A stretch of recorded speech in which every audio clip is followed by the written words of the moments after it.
Nani Downy! Downy kontra kulo. Deserve sa tibok labada ang triple protection from musty smell, moldy smell, and bacteria. Fresh! Walang naibabu. Magbangong buhay na.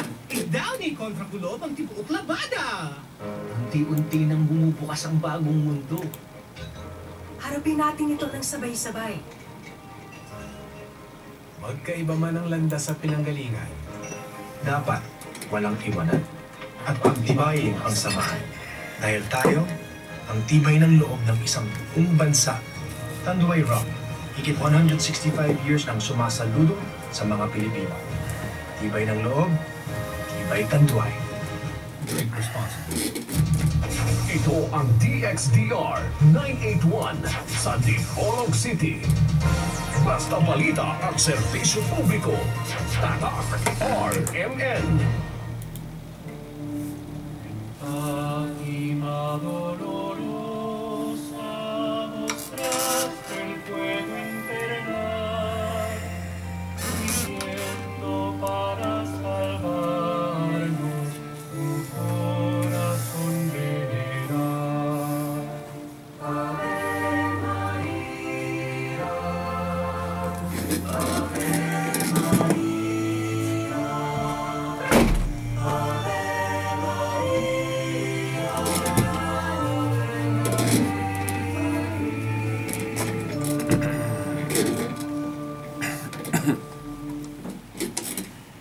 Maayong bag-ong tuig kanatong tanan. Tuig 2022 na takaron. Hinaot nga kining maong bag-ong tuig magpausbaw paghihapon sa atong pagtuo diha sa Ginoo. Nga wala unta magkawala. Okay. Daghang kaayong mga hinungdan diin himuon ang paningkamot gayod sa anaa sa kangitngit. Unsaon nga mawala gayod ang atong pagtuo. Kahibalo na mo kinsa ang nagpaluyo ni ana. Diining bag-ong tuig atong sugdan ang laing mga segment, dili ingon nga laing programa, maura gihapon, laing version siguro tingali ang matawag ani atong paninguhaon nga atong ipadayon kining kausa sa pagpanalipod sa pagtuo. Doon naman ko'y nangutanan ako. By the way, sa di pa tamo ato sa unahan,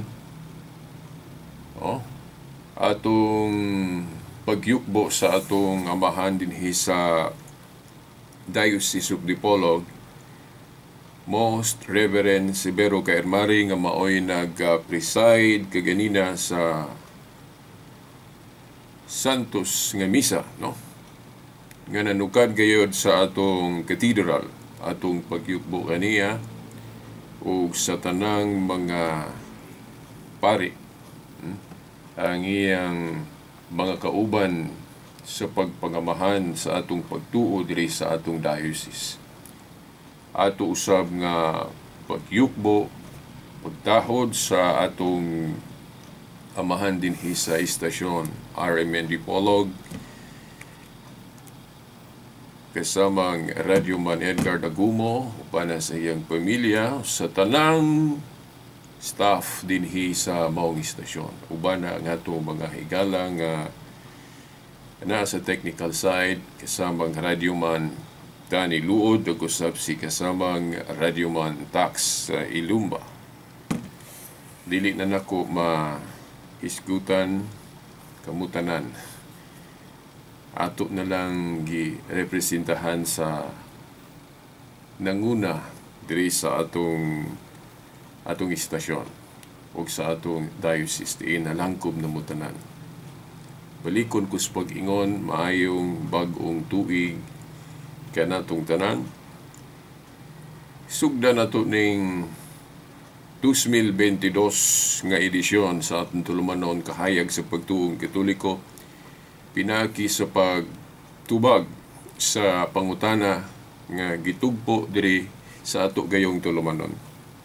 Nga nagingon, Veritas, nganong kanang imong tulumanon kahayag manuntana sa pagtuo, pero ngano more on discussing o paghisgot man na og mga pagtulunan diin nagkasungi ta sa uban. Ngano man nga ang imo na lang untang hisgutan kanang pagtulunan nga wala ta mabahin ba, kanang nausa ta tanan.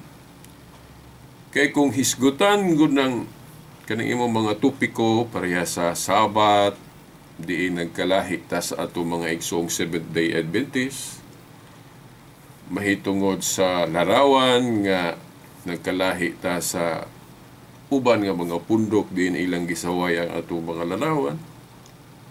Kung magsigi kag hisgot ana, padayon lang dili gyud ta magkausa. Kay lain-lain man gyud ta og pagsabot ni ana. So mas maayo unta nga ang imo na lang hisgutan kanang parehas ta og pagsabot nga wala tay panagsungi, panagsumpaki ay parang dunay harmony. Walay bingkil-bingkil das pagtuo. Mao ni ang atong tubagon karon pag-una ni ining 2022 nga segment no sa atong tulumanon kahayag sa pagtuong Katoliko. Okay. Aniya ang atong tubag katinawa ni anak. Ang atong Ginoo gusto gayud nga mausa ta. Wala tay lalis anak. Wala tay lalis anak. Nag-ingon siya diha sa Juan 17:11 ug 21. Amahan, mausaon ta sila maingon nga ikaw ug ako usa. Unya ngano man ikaw Veritas ang imong mga gipanghisgutan diha mga pagtulun-an man nga wala magsintros pa naghiusa.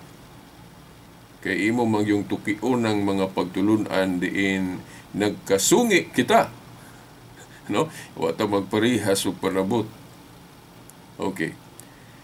Now, mga igsoon, ako ning sugdan pinagi sa paghatag kaninyo gamayng istorya mahitungod sa akong himong example ang usa ka pamilya. Ang usa ka pamilya dapat parehas gyud pod sa atong pagtuo nga adunay panaghiusa, nga walay pagbingkil-bingkil, no? Maayo ang relasyon. Pero naamang yung mga higayon abot og maparehas ba ni sa imong pamilya o akong pamilya o inyong nagpaminaw mo ron. Mangutana sa diay tuod ko ninyo. Ang inyo bang pamilya wala gyud kanang mga bingkil o panagsamok o mga kanang ingnon talang hapsay ba gyud, walay tibati, walay panagsungi, walay panag-away? Ingon na ba ang inyong pamilya?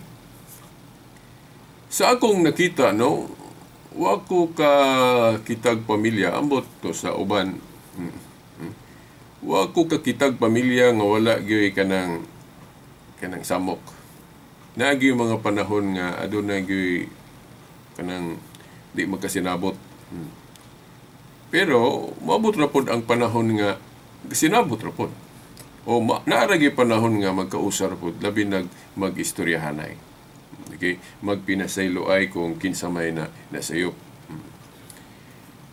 Atong gipanag-ing ang atong pagtuo sa ingon ni ana mga igsoon. Kinsa goy gusto nga magsamok ta. Pero naamang goy mga issue diha sa atong, for example, sa atong pamilya nga ang pananglit ang ginikanan busy kaayo sa trabaho. Dayon ang mga anak na kinahanglan o gugma sa ginikanan. Dayon mo reklamo ang anak nga murag wala namang mo'y panahon, no? Mo reklamo sa ginikanan ba nga murag nagsubra naman na ang inyong trabaho, wala naman may panahon namo. Dayon mo na ang dili maayo mo tubo dayon nga dili maayo nga pagbati sa anak ngadto sa ginikanan. Dayon ato na lang move on ni kay example raman ni.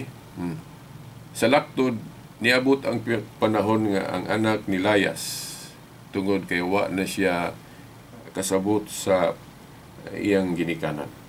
Kung sa pa may mga hinungdan anak, no, di na lang nato isgutan.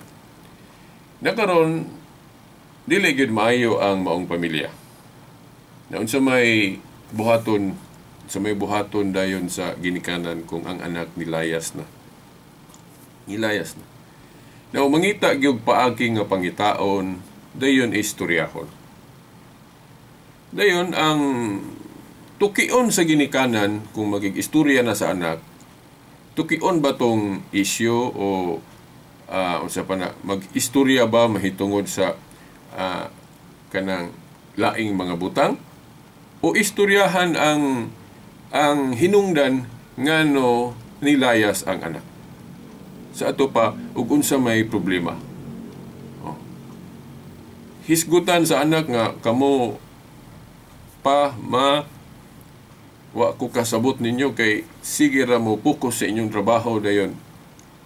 Napabayaan na ninyo na limta na ninyo kami nga inyo mga anak. Wa na mo'y halos panahon alang kanamo. Ngayon nyo po na appeal man na sa inyong responsibilidad. Niingon ang ginikanan, anak, basaylo ami kung doon na may kakulangon.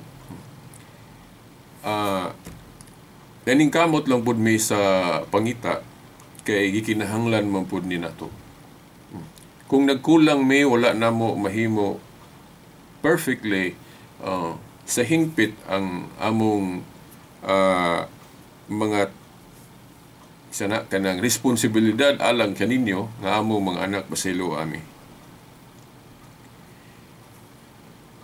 So, hisgutan ang hinungdan nganong naglain ang huna-huna.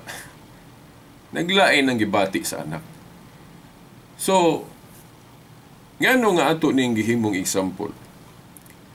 Iyon na po sa atong pagtuo, no? Di man ta ginahangla, dili man ta mangandoy anang magsungi ta magdebate ta. Pero gihimo manggong issue sa atong mga igsuon nga nibulag na, namiya na. Gihimo manggon ang issue nila nganong nibiya sila. Di ba? Na nibiya mi sa Katoliko tungod kay wa mi kasabot o nakasabot mi pero wala ba dia, no? Kanang inyong larawan Dios o kanang inyong adlaw nga igpapahulay nganong inyong gilisda na Domingo o nga Sabado manunta na. Nganong nga mo dangop mo mga santos nga si Kristo ra may tigpataliwala. Gihimo manggunang hinungdan sa atong mga igsuong nahimulag na nganhi kanato. Nga, maingon ta nga, asa naman itong gusto sa Ginoo nga mag-usa ta nga nagkabahin-bahin na mahinoon ta karon.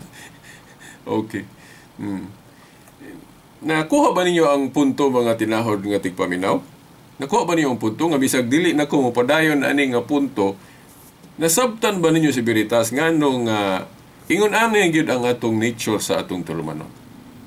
Kay tingali maguna-una mo ba nga Veritas og magpolitiko ka, di yung kadaog. Kay imo man yung ipalutaw ng imong gituhuan diha nga lahi man ang mga naminaw nimo di man magparehas na may born again, na may Sabadista, na may Muslim, lahi man po na ang ilang pagsabot. So unya ang imo ra yung ipasabot nimo payo, ipalutaw nimo, so bias kay kana. Bias kay kana. So dili nimo mapahimuot ng tanan nimo mga listener. So ang moboto siguro nimo kung magpolitiko ka katura pong mga Katoliko nga na nakaangay kay nilaban sa ilang baruganan. Maabot ba pasabot ba nga dili ko maghisgot o mga pagtulunan diin nagkabahin ta. Okay, masig mo na inyong unahuna ba? Okay, now inani unsa may hinungdan nga nagkabahin ta. So indi hinungdan nagkabahin ta tungod sa mga pagtulunan, no? Kaya mo specify ko sa Katoliko. Tungod sa ato mga pagtulun ang Katoliko nga dunay hangtod karon Wa paghihapon nila masabti ngano ingon ani ang pagtulod ang Katoliko. Unsay mga bersikulo sa Biblia nga nagtug-an, nagpasabot nga kita wala masayop. Kay actually mga tinahod nga tigpaminaw na aramaginas pagsabot. Kana bitang mga abogado usara may balaod nato sa Pilipinas, parehas ra mga libro gipagpanggamit nganong magdebate man sa korte. Ang debate ang kana kung maghisgot tag mga pagtulunan diin nagkabahin ta dili naabot pasabot nga gusto tag panagsamok, gusto tag panag-away. Parehas ra gyud ni ang atong tumong parehas ra gyud ni sa usa ka pamilya diin ang anak ni layas kay wa na kasabot sa pamaagis ginikanan. Dayon ang ginikanan mangitag paagi nga maistorya ang anak. Sa pa madialog nga aron mapatin-aw nganong ingon ana ang sitwasyon. Og gikinahanglan po dayon niini ang pagsinabtanay taliwala sa aduna may mga kakulangon diya sa pamilya. Di ba? Now, sa akong punto god nganong maghisgot pako atong mga pagtulunan diin nag-usata. Wa naman to'y problema. Di ba? Ang akong base ana, ang akong gamit nga premise ana, katong ang Ginoo gyud mismo, nga gisaway siya sa mga Hudiyo ba to nga ngano maning tawhana nga ni duol man ni nga gigugoy-hugoy mas mga daotan. Okay, unsa may gipasabot nga tubag sa Ginoo ang mga mayog lawas wala magmasakiton, wa magkinahanglan og doktor. Ang mga masakiton maoy nagkinahanglan.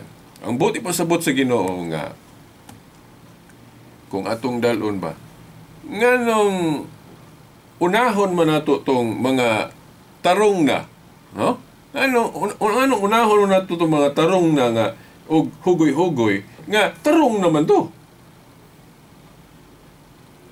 Atog yung duulon tong dili patarong aron matakdan nga mahimong tarong. Di ba? So, buti pasabot sa atong pagtuo nga ako particular ko sa mga pagtulunan yun nga di nagkabahin ta. Dili na ako gusto unta na pero unsaon nga nahitabo man gyud na. Pero sa atong lawas. Di ta ganahan yun matug ospital, kinsa ko gusto matug ospital nga tambalanan man na. Gusto ta mahira gyud itong lawas, pero kay masakit man gyud ta, madto man gyud ta ospital. Di ba? Di ba? Unya mo kinig adto na to ospital, wa man gilain ang doktor himo na mangita man gyud tambal. Unya ambot og mutuo ba mo mga igsuon nga ang atong pagtuo, ang atong relihiyon, ang atong pagtuo sa Dios naa ni mga sakit nga ni takboy. Unsa man ang sakit nga ni takboy sa atong pagtuo? Mo bitaw na. Ang tinuod gud nga nature sa simbahan mag-usa ta. Di ta magbahin-bahin unya kay nabahin man gyud ta. Unya unsa mahinungdan ana? Mga sakit. Unsa man ang mga sakit nga akong gipasabot dili nang sakit sa atong lawas ha. Ambot pasabot mga sakit diha ang mga apan sa atong pagtuo. Nganong wala man ta mag-usa tungod kay agoy ang atong larawan wa masabti. Ang uban ang ilang pagsabot Dios. Ang kanang adlong igpapahulay nasayop na mo mga Katoliko kay nganong gidomingo na adlaw sa pagkabanhaw nga unta ikapito ka adlaw semana man na. Mao nay mga sakit sa atong pagtuo nga maoy hinungdan nga wala ta mag-usa karon. Undangan na ito na biritas kay magdebate man ta na, magsamok man ta na. Okay. No. Nga naman nga diya sa Senate, diya sa Kongreso, nga nang magdebate man. Kung isipon na itong way hinungdan ng mga debate, sungi sa pagtuo. Na buot pasabot mga igsuon nga wa tay laing choice. Kay kung dili nato na hisgutan, sa ato pa magpadayon nga dili kita magsinabtanay. Kay gipasagdan naman lang nato nga mao na inyong pagtuo mo po ni amo siguro maigo na gyud ta atong giingon ni Pope Benedict XVI. Nakabasa ko sa iyang libro nga karon no naghari na ang relativismo. O kana bang relativism nga ang kamatuoran kuno lahi-lahi og dagway. But pasabot kana ila inana ang kamatuoran pod nila. Dahil nato lahi pod mao pod ni atong kamatuoran. Ila ingunana pod. Ningon si Pope Benedict XVI matay, delikado na yun na, no? Kay wata kahibalo nga sama ra di ay nga gihimo nato nga ang Dios daghan lain-lain. Lain-lain day ang Dios. Nya usara man gyud ang Dios, sa to pa usara gyud kamatuoran. Usara gyud absolute truth ug mao ni atong pangitaon. Mo bitaw nga diha sa Facebook ang akong ngalan akong gibutangan diha og absolute truth lover. No, absolute truth lover. Nga abot pasabot nga kung usara ay Dios, usara gyud kamatuoran. Di ba? Kay kung moingon mo nga respetuhan nato ng ubang relihiyon, respeto man ta kay namon tay kagawasan sa pagpadayag sa atong gituhuan. Pero it does not mean nga kung magrespeto ta sa ubang mga relihiyon, nga dili na lang nato hisgutan ang atong mo'y hinungdan di inabahin ta. Kay paninghaon man gyud nato nga mabalik ang tinuod nga panagiusa sa gisugdan ni Kristo nga pagtuo. Usa na magyud kapundog ang gisugdan ni Kristo, di man daghan.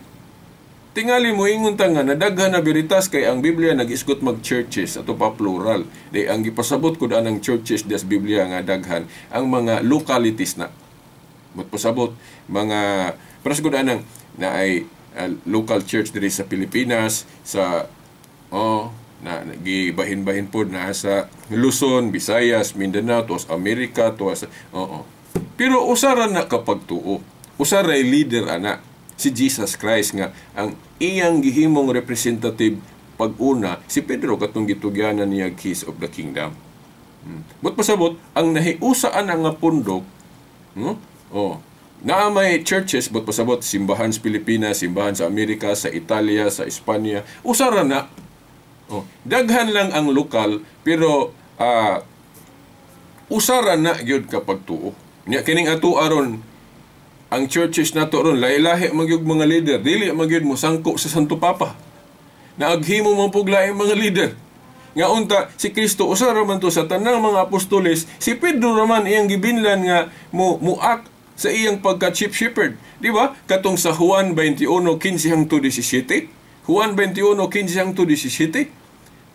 Natanang mga apostoles dito katong taliabot na nga mosaka si Kristo sa langit. Pero nganong si Pedro man ang iyang giingnan, Pedro, atiman na ang akong mga karnero. So to pa mangulo ang iyang tahas. Ikaw na yung mangulo karon kay moadto naman ko mobalik naman ko sa akong amahan.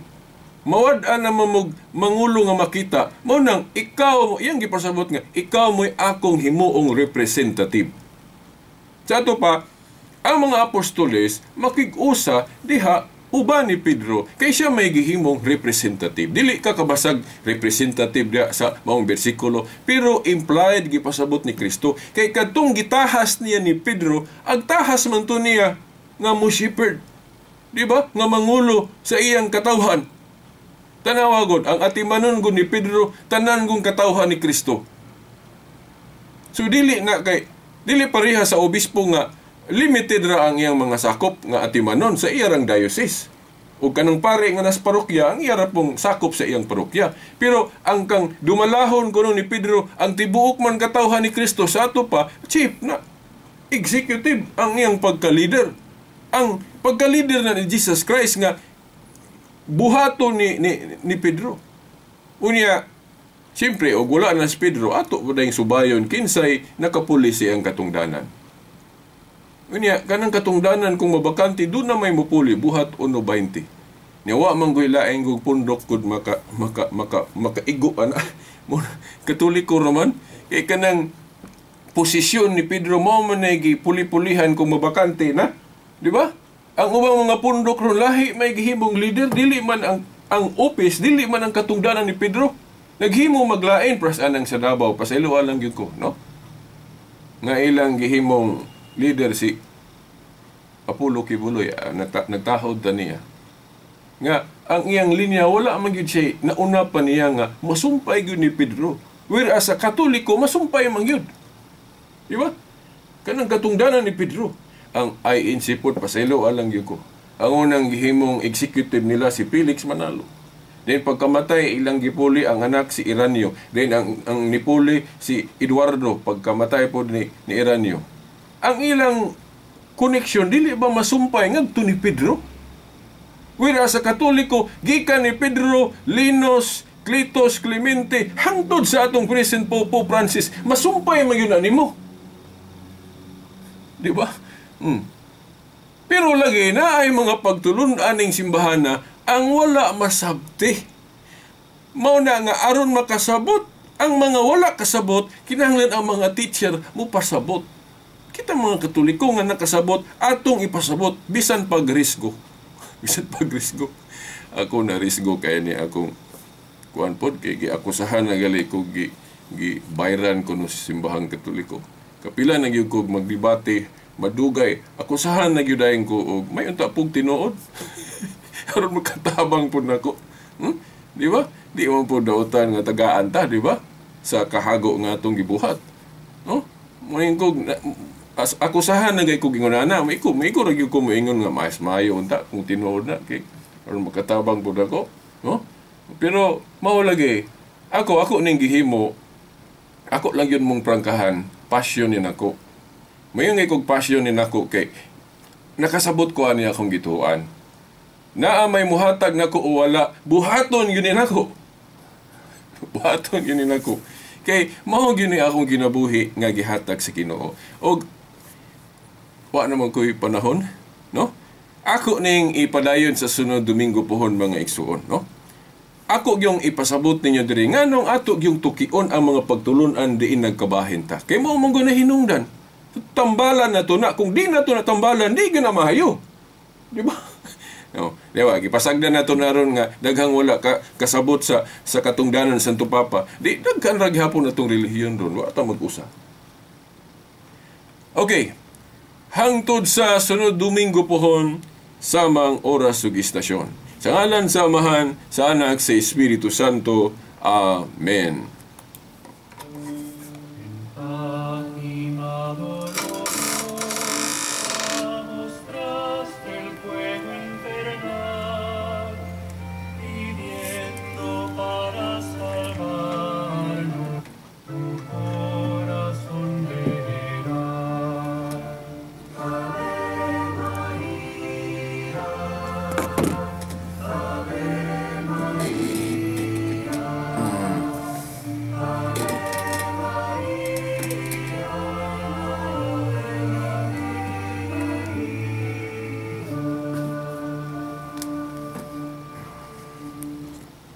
Tatak RMN. Hi, I'm Lynn Cruz, a businesswoman and happy wife of Tirsa Cruz III. Raising my kids within the Christian teachings is my joy. I got to know MX3 through my mom. Niresearch ko talagang mabuti ito. Since then, I always make sure I have it in my bag. Taking MX3 capsules with my healthy diet and workout, I'm able to cope well with life's challenges. With God by my side and MX3 in my life, I'm prepared to face whatever the future brings. Mahalagang paalala, ang MX3 capsule ay hindi gamot at hindi dapat gamitin paggamot sa anumang uri ng sakit. Isip mong inis ka,